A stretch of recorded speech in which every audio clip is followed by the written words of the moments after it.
Welcome to the Great Beer State podcast from the Michigan Brewers Guild.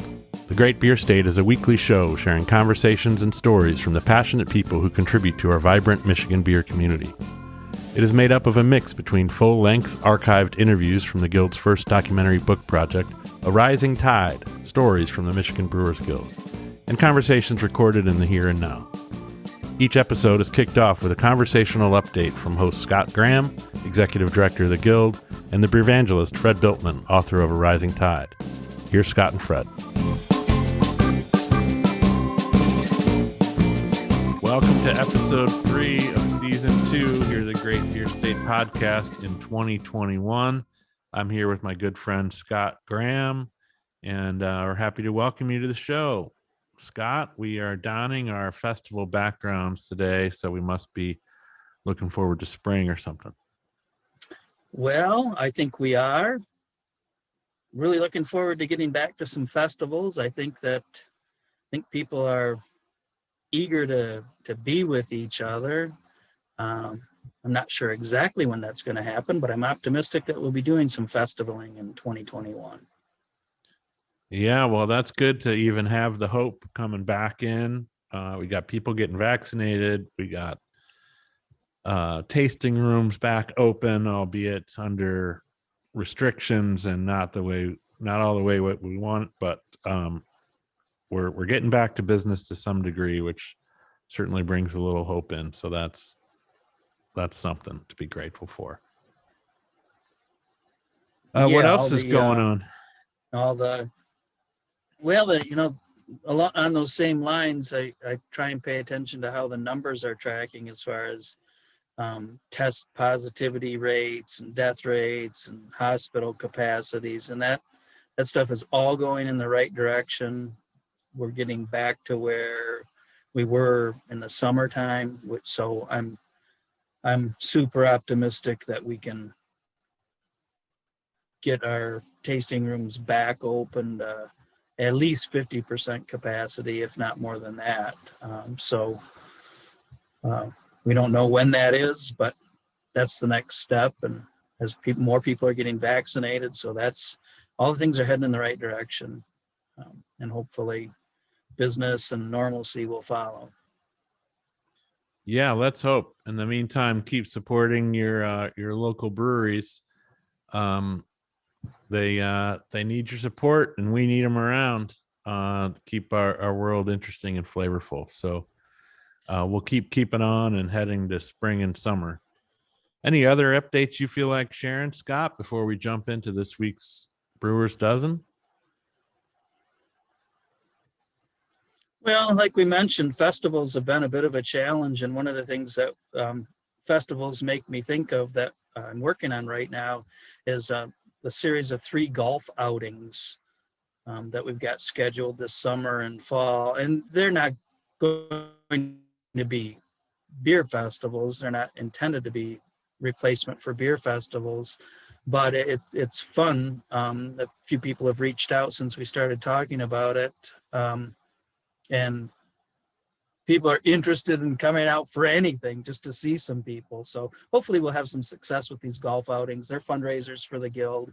I think they're going to be fun. They're in the traditional fundraising vein. So like I said, they're not beer festival substitutes, but we hope to have fun with them throughout the year. Yeah, it sounds good. And a way that, people can get together and it's sort of a capacity shifter in terms of social distancing and how those things work. So a lot of people can participate without having to be all in the same space the way we are at beer festivals. One of the things we love about them is one of the things we can't do right now. So this is a nice format shift. As we see in our background with throngs of people and crowd surfing, that's a little frowned upon in the social distancing protocols of today. So let's jump right in. You've got an interesting Brewers Dozen picked out for this week. We're heading north over the bridge for those of us that aren't over it already. And in some cases over the second bridge. Why don't you tell us a little bit about this region of Brewers Dozen and kick us off? Yeah, so of course we want to talk about all of our brewery members, and our way of trying to at least give a shout out in every episode is to mention a few.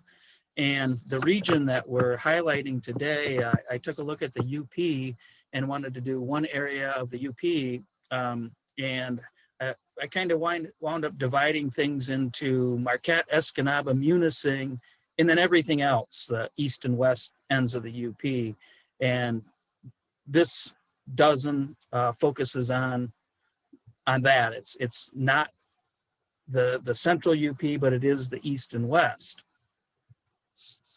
And we start off. We're starting off all the way up at the tip in Copper Harbor with Brickside Brewery.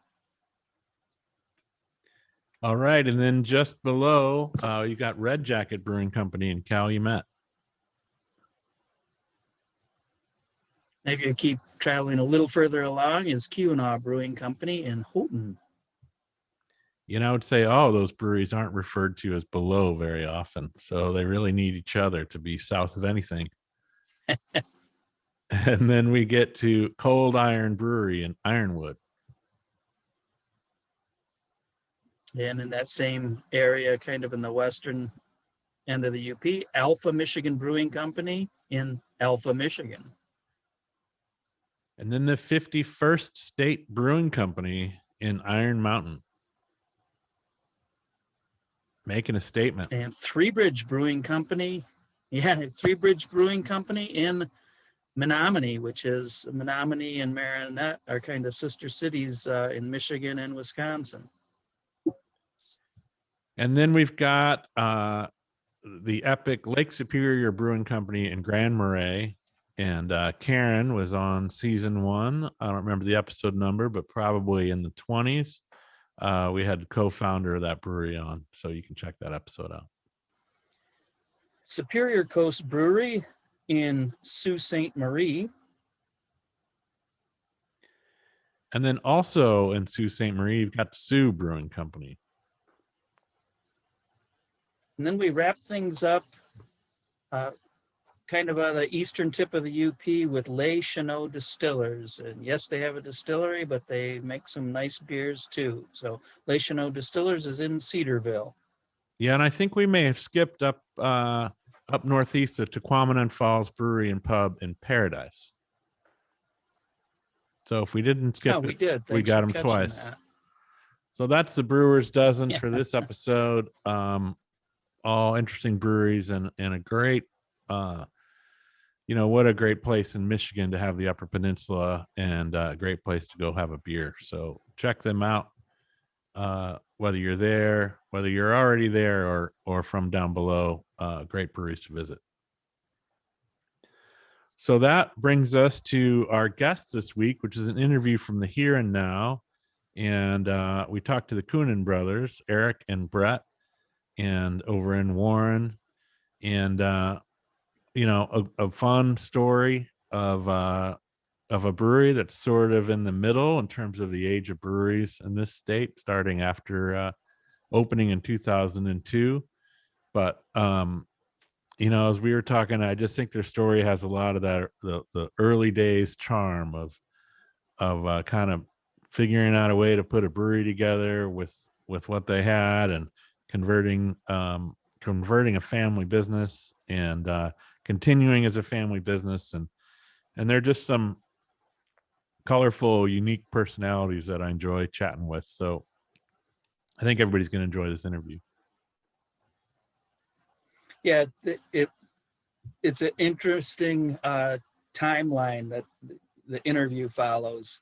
Of course, like a lot of these interviews do, but going through their story of getting going and the evolution and getting initially licensed and the delays that they had in doing that. And in the meantime, another brewery opens in Warren, and it's Dragon Meat, whose shtick is that they're going to make every beer style known to man. And they're going, oh my God, now what are we going to do? There's another brewery and they're going to make every beer style. Yeah. So it's very common today for there to be many breweries.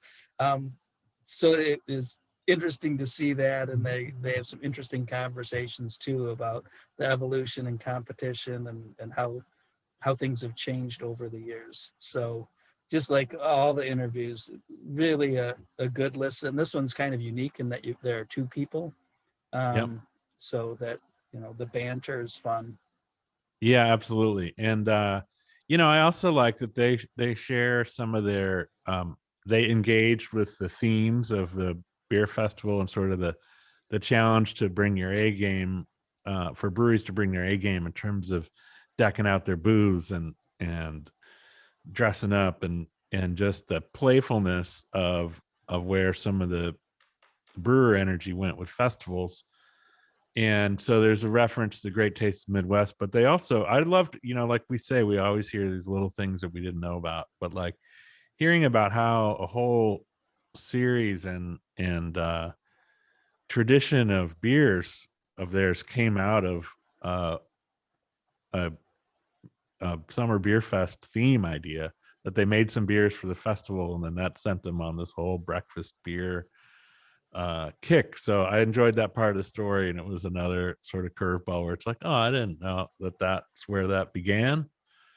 And so I think there's a lot for people to hear and different things, and they share going to the first beer festivals not as brewers yet, and then having that their worldview change as they got into the brewing business. So I always love hearing about that and different people's intersections with the guild, especially when that's kind of what I mean about these middle breweries that opened after the guild existed, but the people had experiences that were when the brewery was founded. And so they're really straddling the seam of our community coming together. I find that to be interesting. Yeah, me too. And it's part of the fun of this story is, Kuhnhenn Brewing has delighted their customers for a long time, and they have really cultivated a following, and you get some of that listening to Bret and Eric talk about what they did over the years and the beers they made and how they've shared them. Yeah. And and the challenges of delighting the audience when they all show up for winter solstice. So we'll save that story for them to tell you rather than us.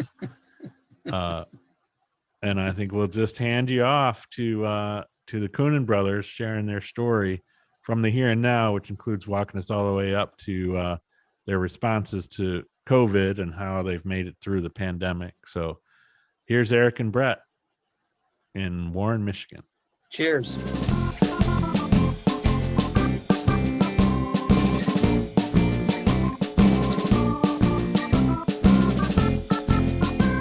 Well, welcome, fellas, to the Great Beer State podcast. It's great to have you here. And usually we just start. I've known you guys for a long time. You've been in the scene for a long time, but I'd love to start with kind of that origin story of how you guys came in to be in the Michigan beer community. Well, we started making homebrew in college. Was going to Eastern Michigan University.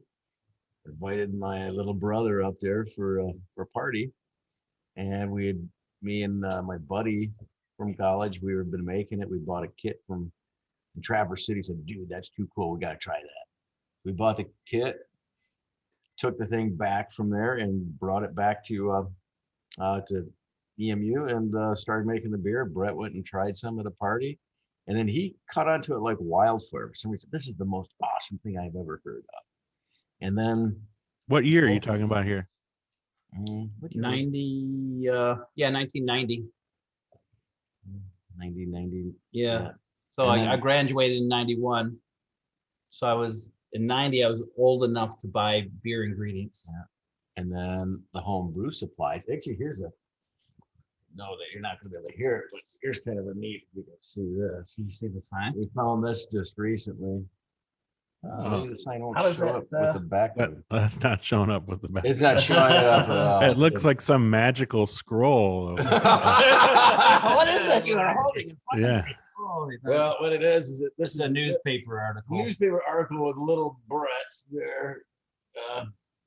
Essentially, it's so from hardware to beer. So essentially, I took an area of the hardware store that wasn't selling shit, which is part of your family business. Yeah, we were in the my dad retail hardware business, True Value Hardware. We had 2 hardware stores. My dad bought that off of an old line of family, the Lutz family, back, and he bought it in 1969.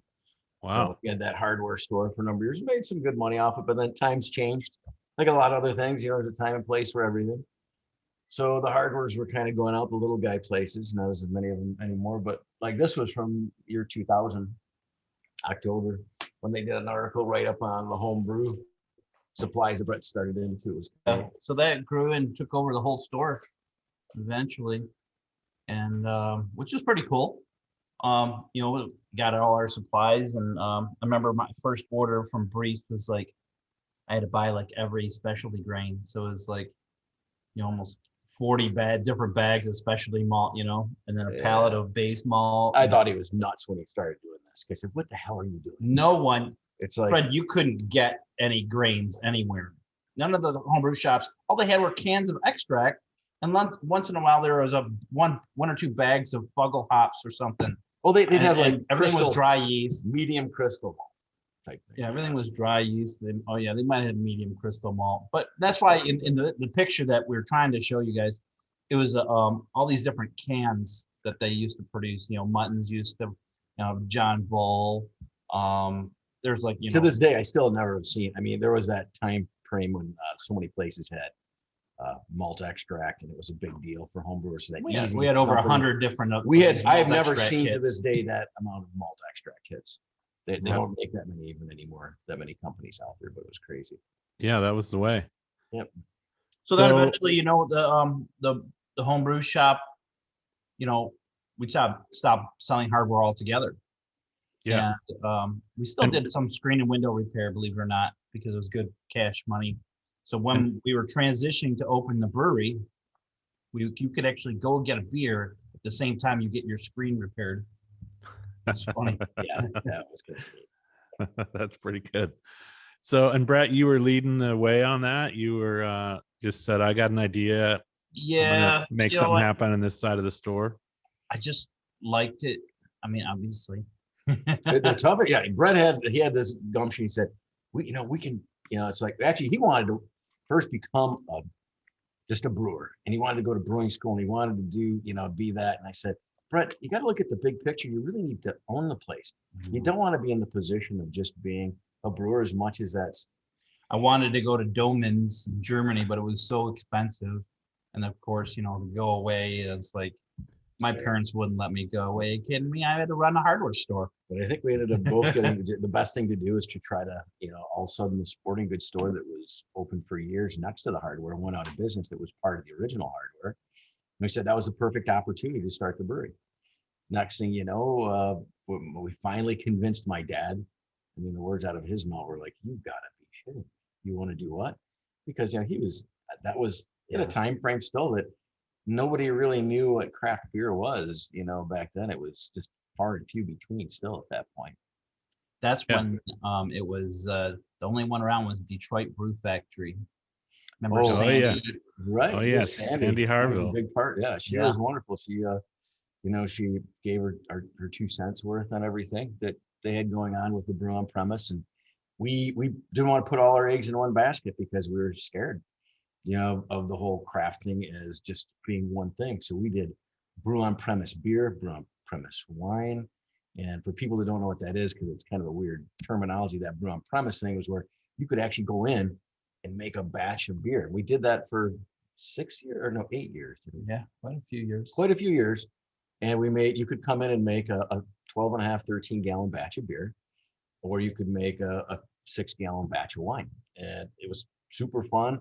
People came and did it for parties, weddings.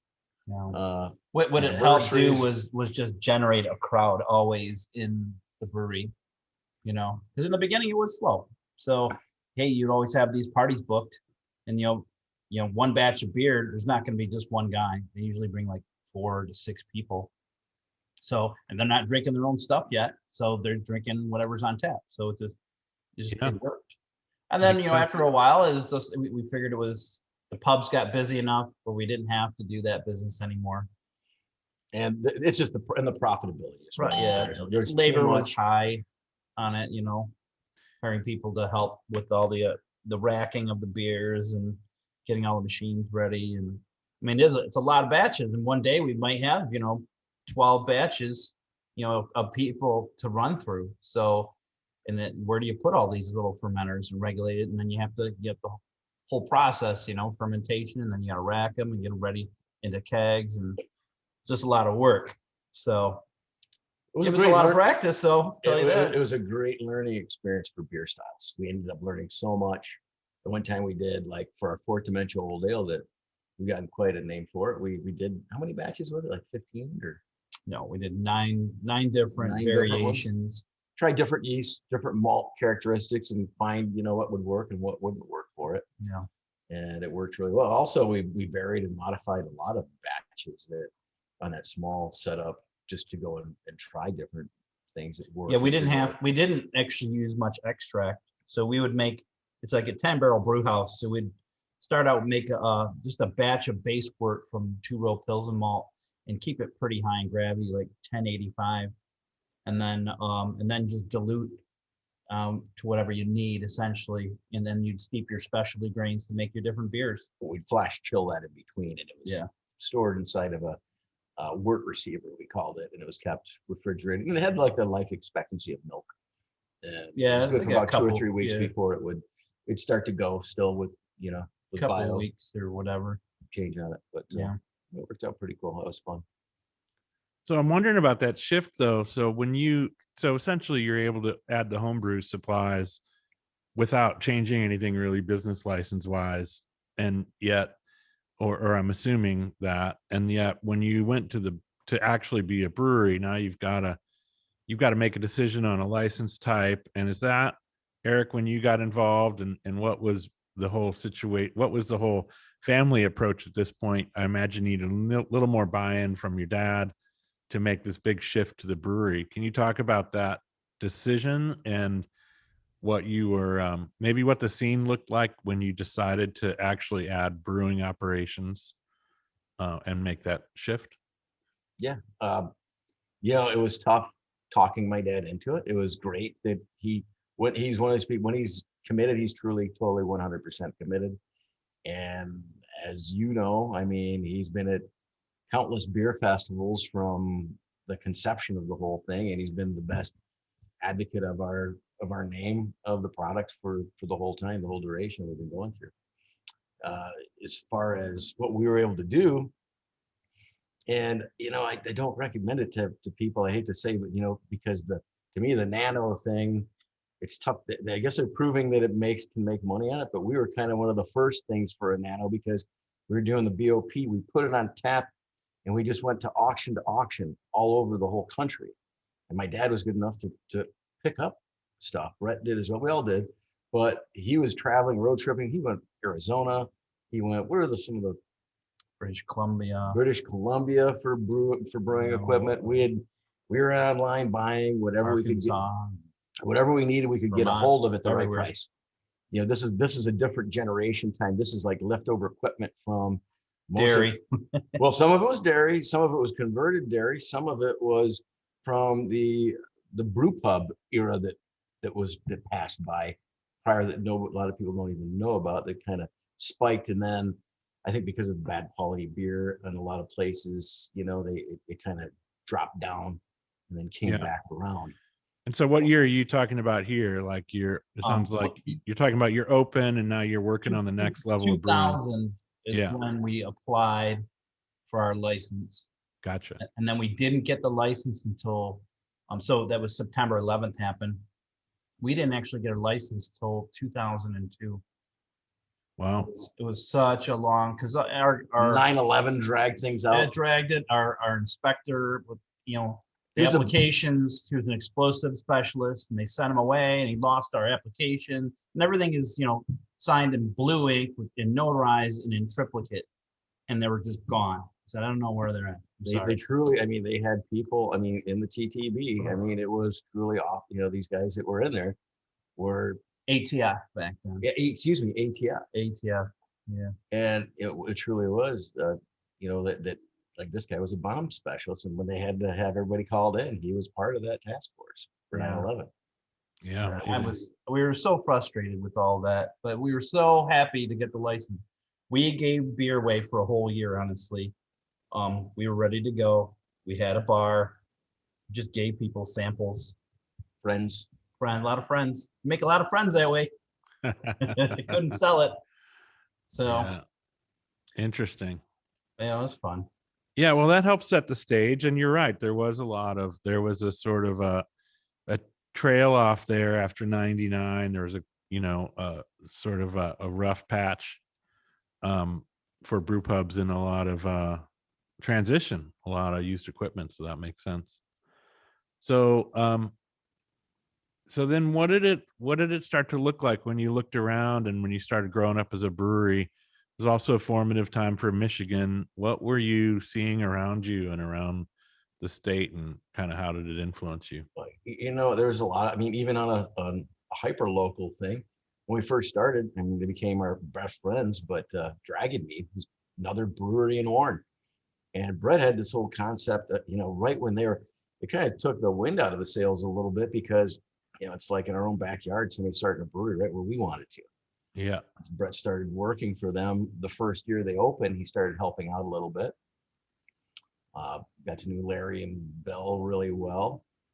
And the next thing, we're saying, how are we going to do this with them wanting to do every classic style there is known? They want to do every style. It's like BJCP certified. It's like, you got to be kidding. You want to do every style? And it's like, what leaves for us? So what we did is right away, we tried to be innovative and do different styles. We did like our Simcoe Silly. We did a play. We did a Belgio-American style. So that beer was, I love the characteristic of Simcoe hops when it first came out. And it had this huge, it's kind of changed a little bit through the years, but had a wonderful mango papaya characteristic. You said, oh my gosh. It's one thing they weren't doing was dry hopping beers. So that's what we did. We dry hopped a lot of beers heavily. Yeah. So, and not a lot of people were dry hopping either back then. And we liked cutting, and this kind of a personal preference, we liked cutting back on bitterness. There's a lot of people in the very beginning. IPA was bitter. Oh, it's just got to be bitter. And it wasn't necessarily about the hops. And then you see through the years, we've seen all this progression and change of where the hop is gone. And now we have the New England IPA, right? Yeah. Kind of crazy. It's all about just the hop aroma flavor. And it's not the bitterness anymore. Negates the bitterness almost completely. It's kind of crazy on that part of it. But that Belgio-American that's kind of the route we went, and a lot of beers we did were just a little bit different and out of place. Yeah, old ale, a lot of barley wines, and we always strong beers. We always imperial stouts, and we were always passionate about our big stuff. That barrel aging, away. We really loved. I still go back to thinking of some of the inspirations from like Larry Bell and Third Coast Old Ale and the Expedition Stout. I mean, I love that beer, man. That beer like turned me on to big robust stout beers. You just didn't see. What year did that come out? You remember? No, it was pre-95 though. It was pretty small batch when I got there in 95, and Expedition was one of my loves. Same with Third Coast Old Ale. But it was pretty once in a while in the early 90s. And then I think it started hitting more shelves and being out there more often sometime. Yeah. In that second half of the 90s. Yeah. I thought it was outrageous what Bret paid for a six pack of Expedition back then. $18 for a six pack. And I said, you're crazy. Why would you ever pay that money for a six pack? We'll just try it. We gotta split a bottle. It was like we decided to make stuff like that. It sounds like a pattern might be developing. There's a few things old Bret got doubted on in this historical view that may have come around later. So that's the way of a family business, I guess. I'm wondering so you mentioned you had the year of free beer waiting for your license to come around, which could impact this next question, but I'm just wondering what the welcome was like, what the response from the public was like as the as this, hardware store transforms to a brewery? What Well, was the talk about having the town whole and people brew coming in? clubs around, and remember they're already drinking for a whole, sampling beers for a year, so they're all waiting for my dad to drive back from Lansing with the license, and they Yeah. were sitting around the bar and wanting to pay for the beers. It was great, and it was I remember for the longest time it was quiet in the brewery. It's like, man, it's just so quiet in here, and then after we got that license, it was such a loud place. And it was loud. It's loud for years. It still is loud, It's just a loud place when you have all those people laughing and having a good time. Man, that's such a good feeling to have. It really is. People, conversing, having good beers, and talking about beer too. I love people engaging in that. Yeah, it's always been so fun with the camaraderie. With the Michigan Brewers Guild, I always thought some of the first years of the festival were amazing. It's in particular for us because there's this this huge thing where you did a theme when we first started doing themes, and it just caught on like wildfire, and people would start creating these huge lines for the thing. And you don't see them as much anymore, probably because there's just so many breweries. But it was so cool to do. Like the first one that I did was the Breakfast of Champions. And it was, we had the Wheaties box kind of thing converted with cream on it. And that's where creme brulee Java Stout that we made came from. And that's where we had our blueberry pancake ale come from. It turned into all the beers that we do for St. Patty's. And we're actually distributing these beers. For St. Patty's Day, we do that. And Brett, it's so funny because we're doing little batches of some on the brew on premise when we first started it.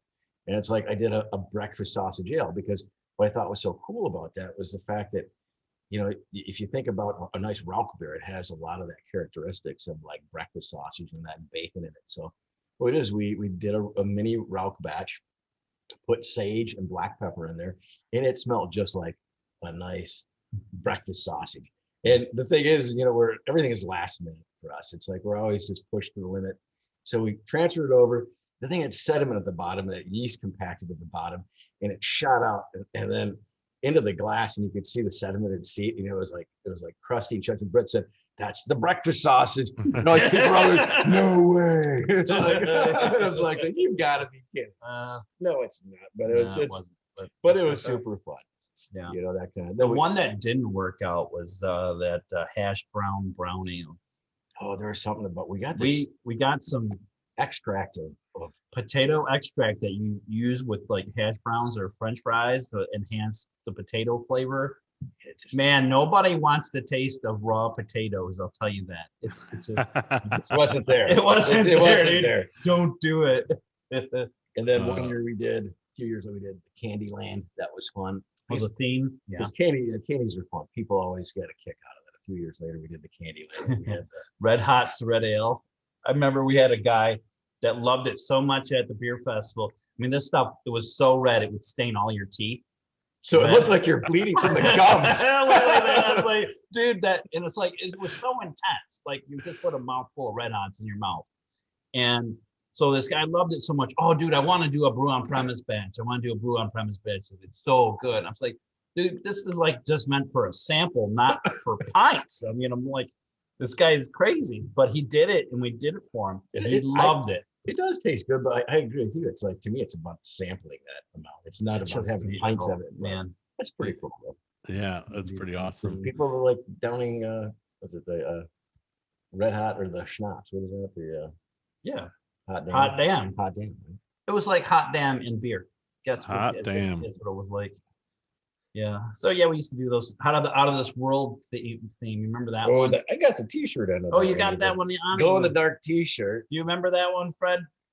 When we had one of our employees, he had the plastic globe on his head running around. Yeah, I do remember that one. It was actually so hot that year that everywhere dunking them in the water, passing out. We did that at the Great Taste of the Midwest, and I don't know if you remember, you can get these beaded dried ice, and then we'd throw like 7 or 8 of these pellets of dry ice in this thing, and it would start to, how the dry ice creates that fog right over top.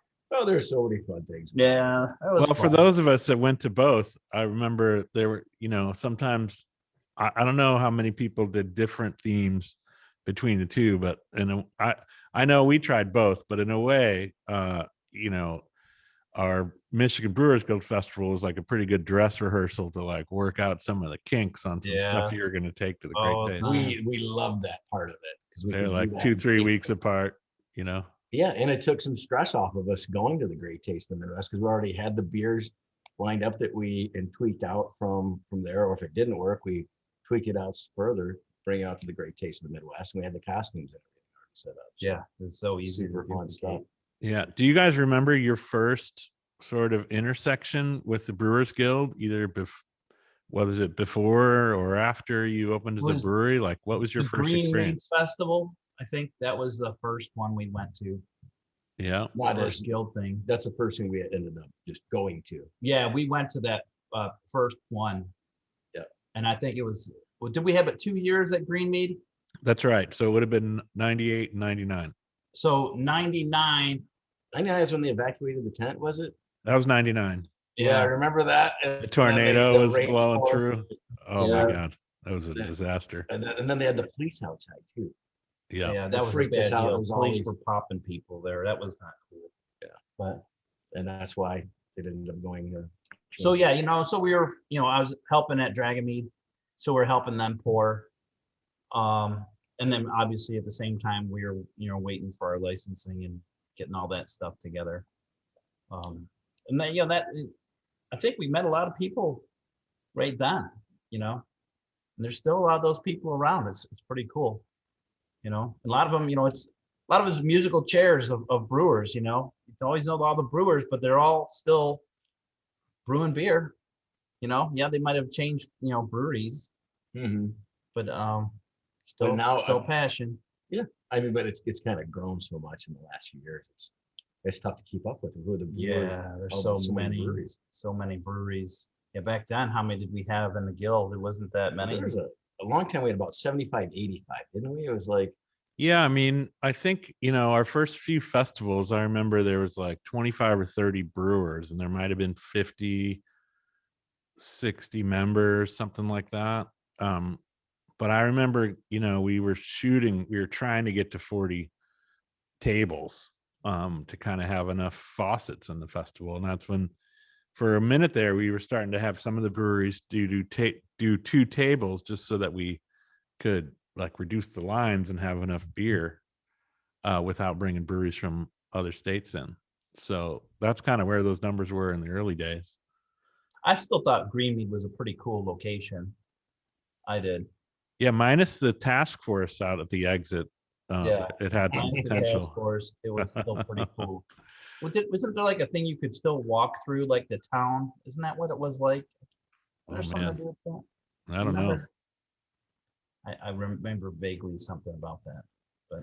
So I'm wondering what the next few years for y'all were like in terms of, what point did you start looking at distribution, and when did you see, or did your optimism, grow, or did you start to see the next steps as sort of more viable as things happen? Was there a pivot point at all where you said, this is starting to roll?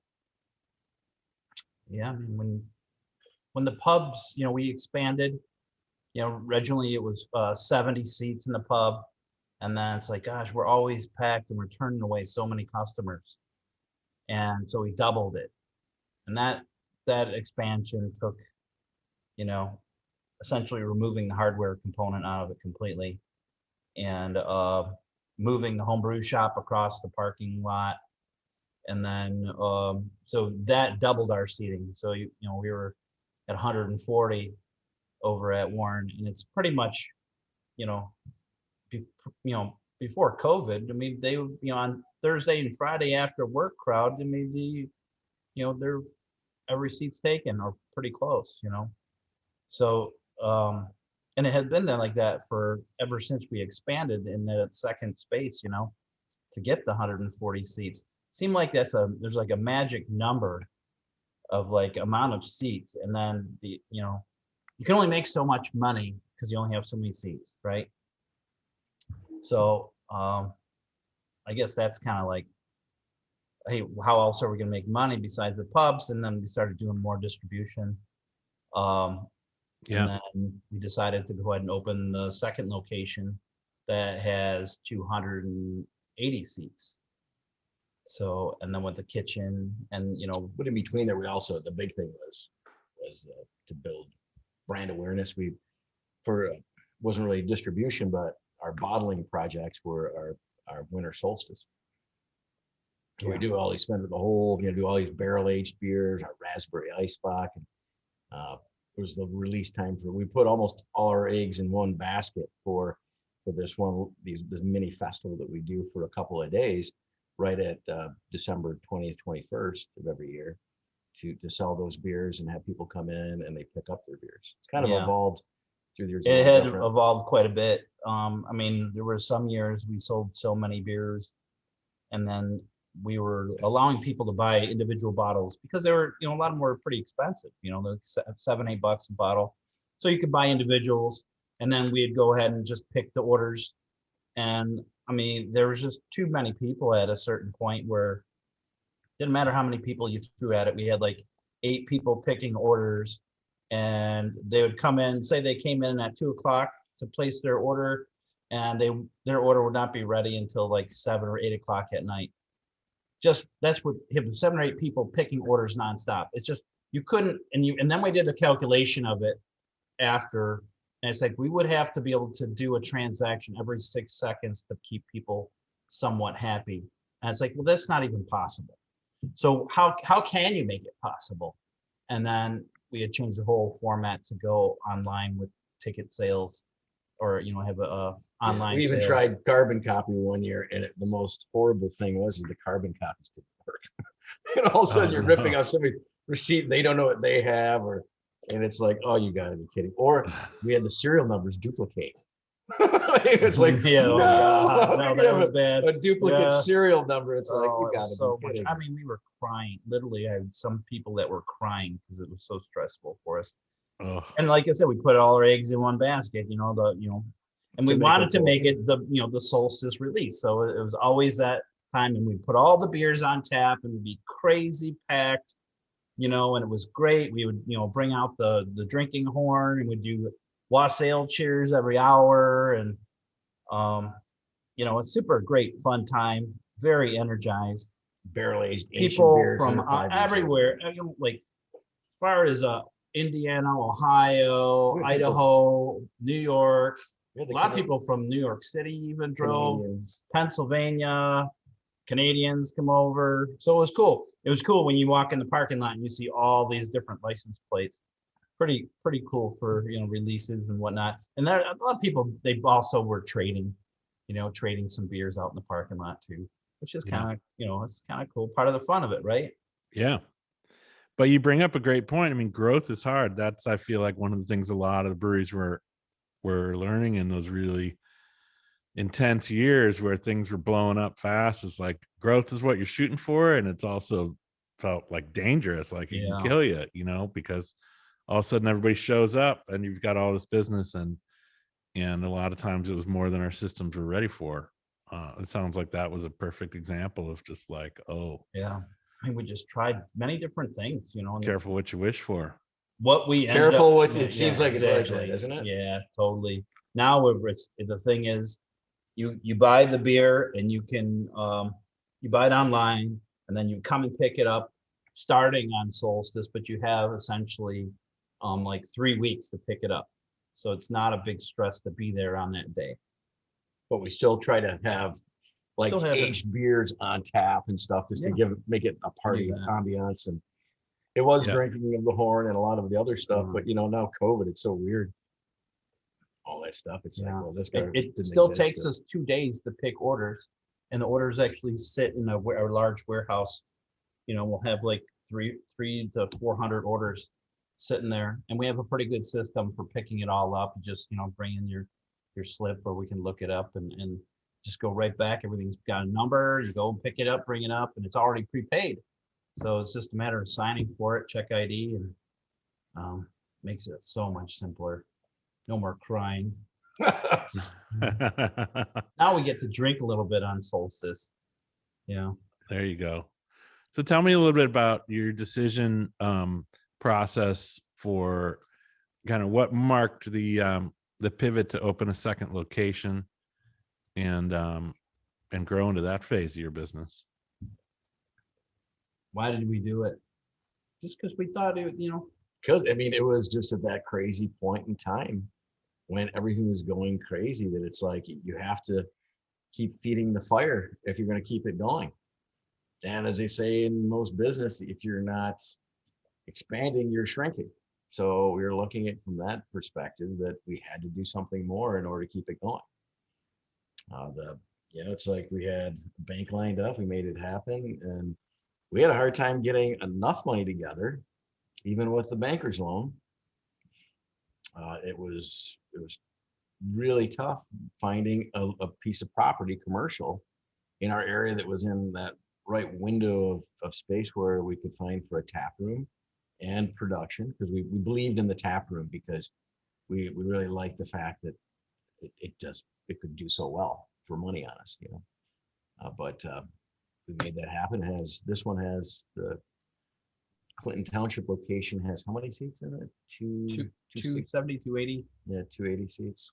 So it's a bigger place. Yeah, we wanted something on a main road, so it would work as a, for a tap room instead of, because there's a lot of industrial buildings around. Just, and then the industrial buildings wouldn't have enough parking for, for a tap room. So we, found this, it was Evergreen Garden Center.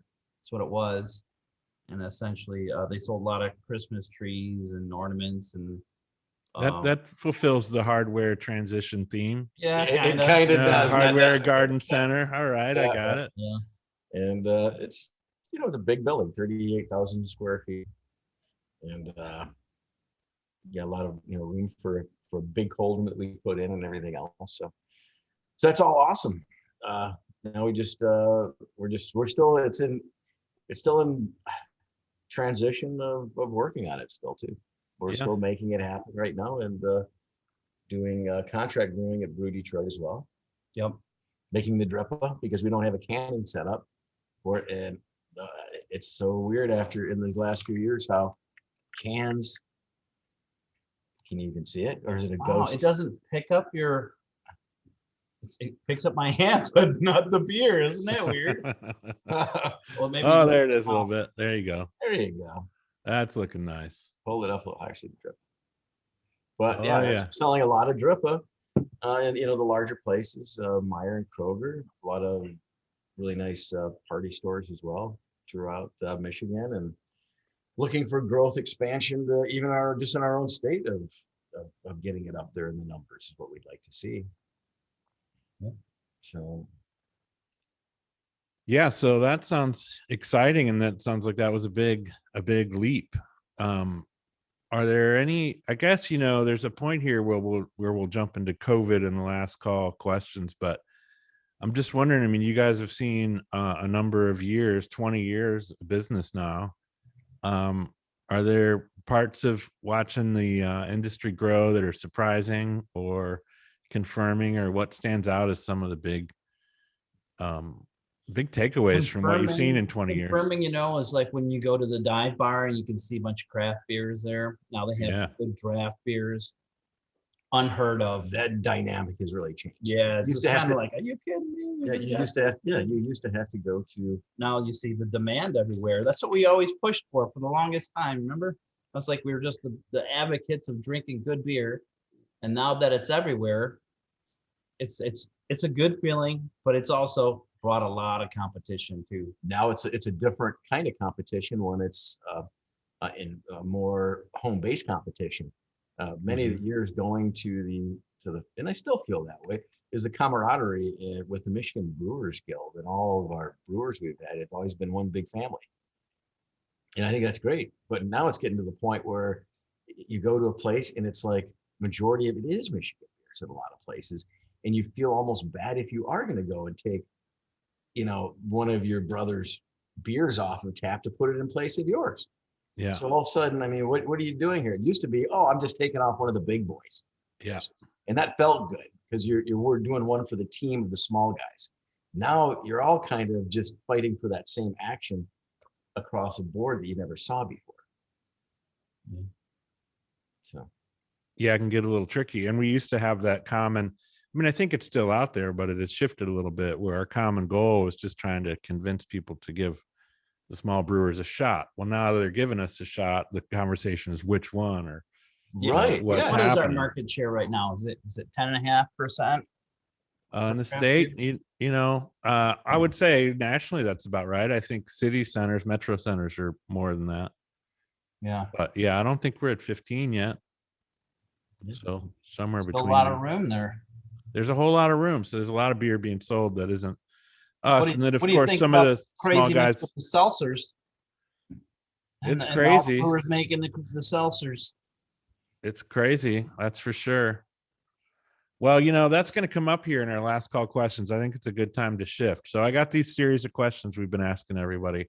And the first one is sort of, the crazy thing in the middle of the room, which is a pandemic. So I'm just wondering how we're practically a year into it now. And so the question is kind of, how has COVID-19 and all the related regulations and shutdowns, how's that affected your business and your outlook looking forward? I think it's a miracle that a lot of brewers do survive, with the tap rooms being closed. So it seems like you need to have some distribution to just stay alive during COVID. Just doing carryouts of growlers, it's too hard to survive on that.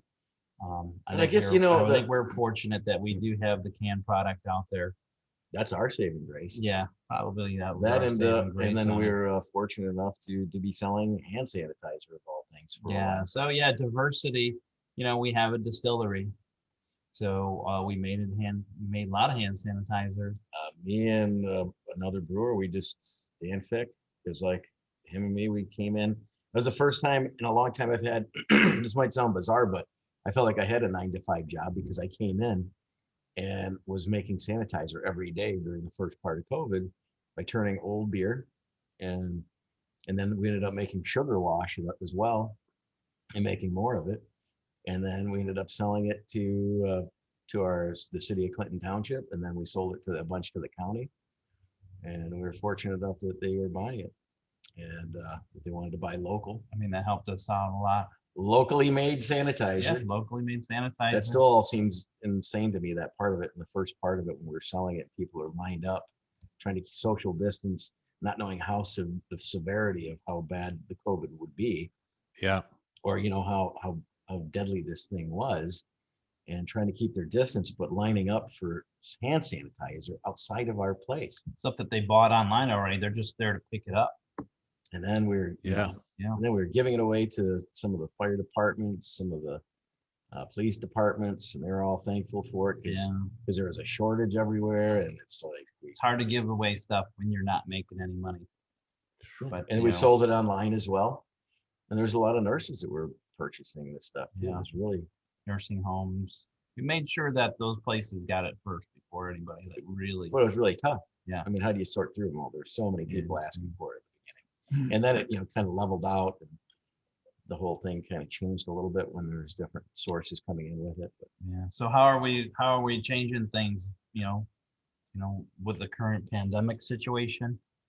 I mean, we're finally open at 25% capacity, so it's good to have that money coming back in, but we're trying to do more distribution, yeah, that's all we can do is more packaged product is what more it comes down packaged to. product. Because Boy, there's a can shortage too, Fred. This is like our Warren, crazy. Part of our big clientele over at our Warren location, the original place, that was the the home turf for a lot of people from the GM Tech Center and TACOM and General Dynamics, and it was just a great. A lot of them would still call it and say, "We're going to conference room K after this." And that was the signal. Okay, I know where we're going to go after this. So it's a fun, really fun camaraderie with all those businesses in that area that just aren't even in existence right now. they're all working from home with limited people going into work. And we've been told that they may not come back Wow. ever back the way it was because they're working more efficiently from home and communicating better. So do they have to go in? Well, So they that- need to go to conference room K, regardless That's of where they exactly spend the right. rest of their working day. They still have some conferences they need to make. Let's hope, anyways. Yeah. Yeah, So, that's like I was mentioning before we started the podcast, like today we added this transformer, which just energized today. So that gives us enough amperage to get all the equipment that we have here, running, because that's the biggest holdup. And it's such a crazy amount of money. Got a quote for 120,000 to get this switch installed and stuff. It's like you can't believe you can throw that kind of money into this stuff. But it's so crazy. You can understand why people would start a nano and you start a microbrewery, and I still understand, it's so cost prohibitive making a large brewery. The investment we have into it is crazy. People have no idea. Yeah, there's money in like mass quantity of the stuff, but you really have to get your numbers down right because, well, you've been through a couple of places and expansions through New Holland. I mean, it's almost and take the cost of the equipment Bells. and double it to have it installed. It's almost like that. yeah. The infrastructure is amazing. Yeah. Well, I appreciate that perspective, and I'm sure glad that you guys had the things you had to keep you plugging away through the pandemic. So that's good, and we'll hope things ease up here looking ahead. The next question is the more you know. So, and this is about it's sort of a variation of that dreaded favorite beer question of just saying, what beer style do you feel most connected to, and what do you wish more people knew about it? Old ale. Yeah. Just because I love that style. It just brings joy to me all the time. I like in general. I like a lot of subtle nuances of English ale, of a lot of like English bitters, milds that they're on hand pull, that have more flavor that come out because they have a sparkler on them. They're served at a little bit warmer temperature, but it's an acquired taste. And yeah, there are. I mean, the beer is continuously changing. I think there's a lot of I know from going to England and visiting our buddy who's a big camera guy, that beer is continuously changing, and there are different times you want to drink it and you don't want to drink it. I remember going to York and going to that one tap that we were staying at and the guy we went and he said that it's a little tired is what we took, because that's their comment. They always say it's a little tired if it's not tasting right on. Well, the guy goes and takes and said, let me try it. He just pulls it off the hand pull and he spits it into the sink. That's bloody awful. What are you talking about? It's like, so yeah, there's a different time and place for it, and you have to know when to tell somebody it's not right on for the whole thing. But I like real ales are kind of fun. I'd love to see more happen with them in the future. You think the American public is ready for that? Or No, will because be? I don't think I think we tried, like a lot of breweries tried to do real ale maybe 10 years ago. Yeah, we all had kind of a decent sized push. People were buying firkins, and the problem is if you don't have a cellar person or somebody to watch after those particular beers and make sure they're tasting right on, it's like the average bartender is not going to want to taste all those beers or taste that every single day and see what's going on. Or Let me ask you, Fred, do you think that you could start a small brewery and just do real ale and have 50 accounts and deliver this stuff to you like a lot of the breweries do in England? I don't think there's 50 accounts that would know how to serve it. I think I could see it happening in a metro area on in a pub model, like if you were serving the beer yourself and could really maintain it. Yeah, I mean, that would be interesting. In there, Hogshead in Colorado does really good. In Denver, Hogshead, yeah, they do a really good job. They're real ales. But I'd be scared to. Well, I mean, we did it for a while. I do think there are capable accounts out there, but it's hard to gauge and know. So I do think it's a wild frontier. You can get it. Maybe what if you did have it on tap, but you can get the public to try it, a beer that's going to be warmer, with the natural carbonation with that nitrogen. But like the three of us, we're pretty adventurous drinkers. Would you go into random bar you ran into in a city you didn't really know, and if they said we got cask ale on, would you try it as your first beer? If it was a bar, not a brewery. Right. If I'm in England, So that's what I'm here saying. in the U.S., And that's kind of what I'm saying, is that if I were at the brewery, then I'd probably be like, oh, this looks like a specialty, what this brewery does. But if I was in a bar, I'd need a conversation from somebody before I started voting with my order. Anyways, next question, your ideal home bar. What's your home bar setup like? And or do you have suggestions for people that are now, especially through the pandemic, serving and drinking more beer at home? You have a home bar, Eric? I don't have a home bar to speak of. I used to have a multi-tap, but I used to have a 9-tap, converted freezer in my basement, but we both live within a mile of the brewery. So your home bar suggestion is to open a brewery. Open a brewery. No.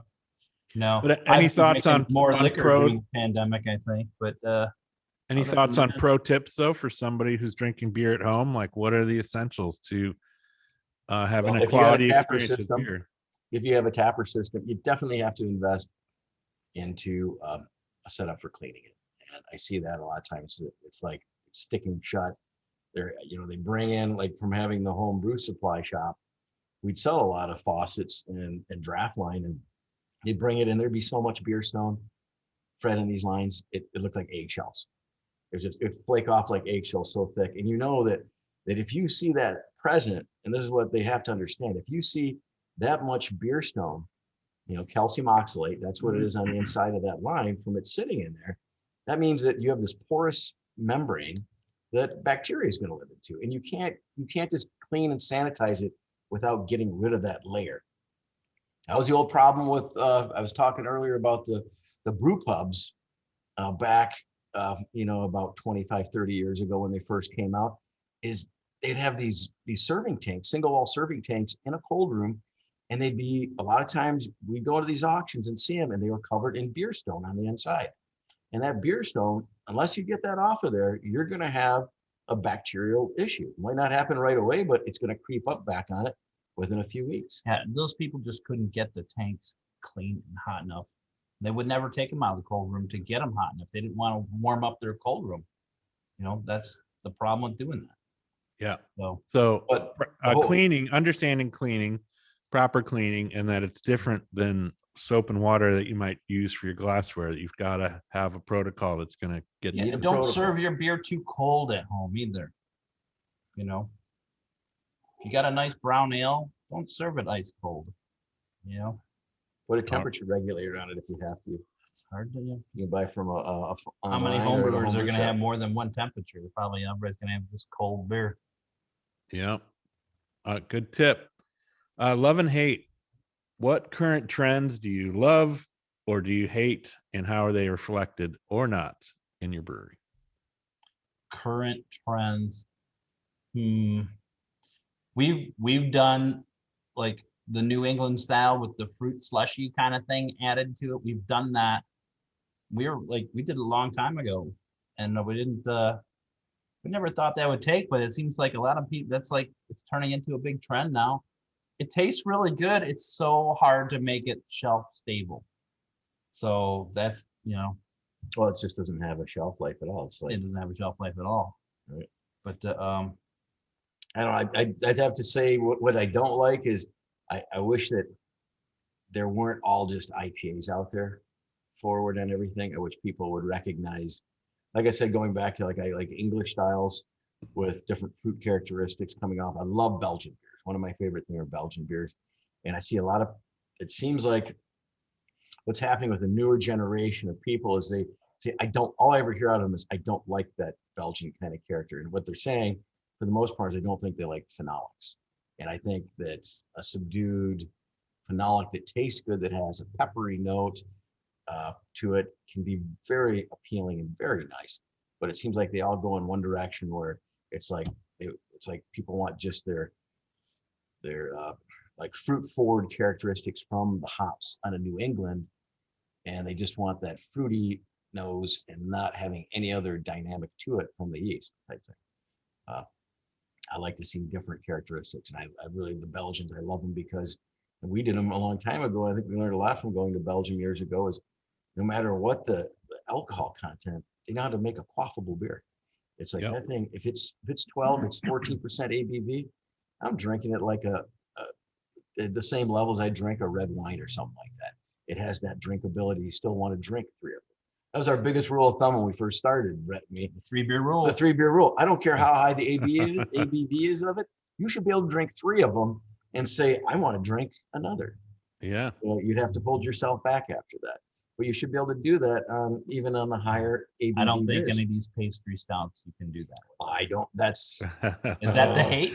I don't. That's hate not them. a hate. You know, I love I love bottle shares. I've actually grown to love bottle shares through the years, and to me, a 12-ounce bottle of something, of one of these pastries, is fun to go and say, oh my gosh, they really got like they got that flavor characteristic of the candy bar in there. Yeah. You know, But don't put them in 22 ounces. Yeah, 750 champagne. Or 750 champagnes. I have to have 15 people to share that big bottle with because it's so sweet. Yeah. Please put it in a smaller package. That's all. That's my only hate, is the big bottle of it. There you go. Or, so yes, so you're gonna insulin packets with the so you're with it. You know, it's like your package type helps you solve the 3-beer rule. That if it's a 7-ounce bottle, you could still want 3 of them. Yeah. You know, but it's not 322s. Yeah, good pro tips. All right. So do you guys remember your first drink? Your first alcoholic beverage? I think my grandfather let me sip on his Stroh's. I think that's about all I can remember. Well, Dad used to have Stroh Signature in the fridge, and that's probably one of the first things I've ever had, was Stroh Signature. There might have been some Blatz too. I don't know. Or Black Carling's Black Label, maybe. Yeah, I think Grandpa. There you go. I think Grandpa might like that too. My dad wasn't a big beer drinker for a long time, so. Well, it sounds like you guys changed that. Oh yeah. Yeah. How about your worst drink? Worst drink? Anything with a pickleback. Ugh. Oh, my worst drink. Picklebacks are bad ideas. One of my favorite festivals to go to is Beer Advocates. They'd have their Extreme Beer Festival in Boston, and they'd have what was called the Night of the Barrels. They're probably still doing all this. I haven't been there in a number of years, but the Night of the Barrels, we go out to there, and everybody would have their barrel aged stuff, and some people even had stuff on barrels right there. I was just going, oh, give me a sample, give me a sample. And all of a sudden I go to one, and it was a Tabasco barrel. And it was like, it ruined me for the rest of the night. Oh, no. I can't even remember what style it was, but I drank it, slammed it back, and it curdled my stomach instantly. Because that Tabasco is like really concentrated in that damn barrel. It was horrible. It was extreme. It was extreme. It was checked one box. So that was my worst, probably my worst beer I've ever had there. Brett, you got one? I really can't say. All right, you got a resilient palate. Yeah, I can't really. I can't really say. Oh well, that's good. You are a resilient drinker. You can make it through. I can generally make it through. You know, I'm not a huge sours fan, but I will drink them. But just don't. It hurts my stomach. I'm gonna be honest. If I have a whole pint of sour, I am tagging it down the hatch, and I think that's what's happened the past couple of years. I've had to start taking, I'm bringing Tums with me, and like every time I'm going to do one of these samplings, it's like, man, I like them, but you know what I don't like is Acetobacter. So anything with acetic acid, I kind of turn my nose away. The Duchess, don't you? The Duchess de Bergeron is like, that's my maximum that I can handle. That has a balance. Yeah, well, that's a sweet sour, balance, but it's still a little bit much for me with the vinegar, And if you're gonna shove a vinegar beer in front of me, it better be not too intense. That's all. I don't know if I can handle kombucha. I've tried and I failed. All right.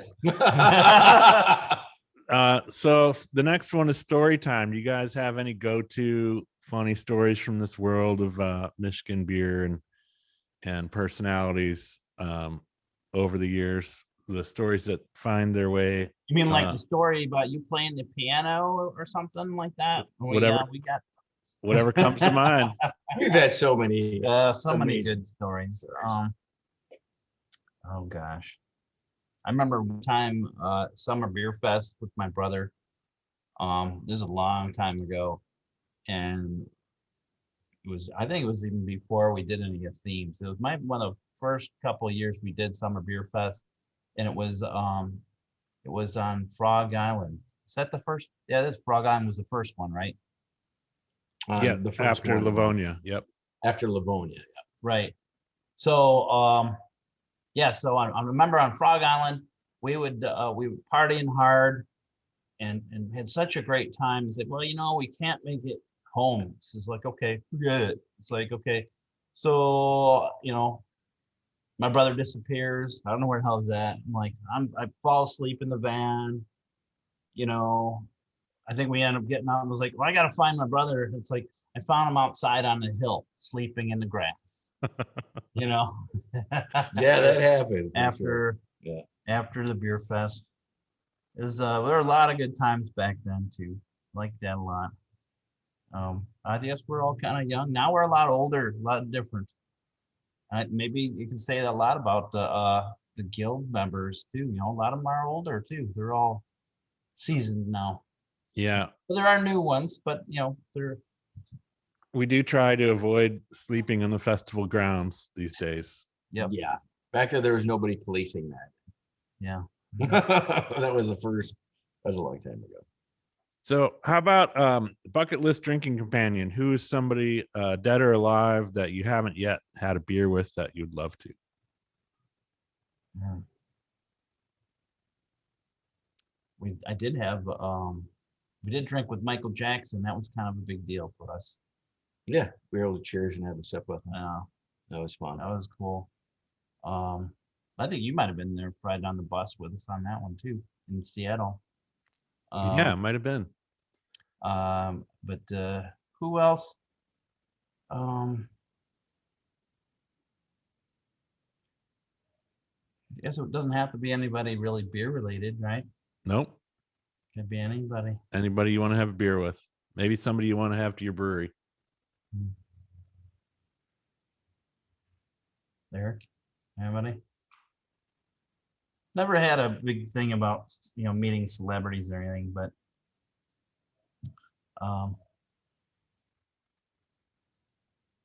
yeah, nothing, no one in particular. I think Harrison Ford's pretty cool. He's a pilot. I'm a pilot. Brett loves his private pilot license. Yeah, I like flying, but I don't know if he likes craft beer. I don't know. Well, that's a good reason to have him over. So Harrison, get in the plane and fly yourself over to the brewery and have a beer with Bret and Eric. Well, thanks guys for everything you do for our community, and for making all the beautiful beers that you do and just being part of this crazy family. It's great to catch up with you. Stay strong through the rest of this whole pandemic and keep doing what you do. Appreciate it. Thank you. Thanks, Brad. Cheers, guys. Thanks for listening and sharing while supporting Michigan breweries and craft beer everywhere. The Michigan Brewers Guild was formed in 1997 with its first summer beer festival taking place in July of 1998. Its now 5 annual festivals are dedicated exclusively to Michigan beer brewed by more than 270 member breweries. The Michigan Brewers Guild exists to promote and protect the passionate Michigan beer industry in every way possible. To learn more, visit us at mibeer.com or say hello on one of our social media pages, as we love hearing from you. From coast to coast, from far and near, let's drink Michigan beer. Let's drink Michigan beer.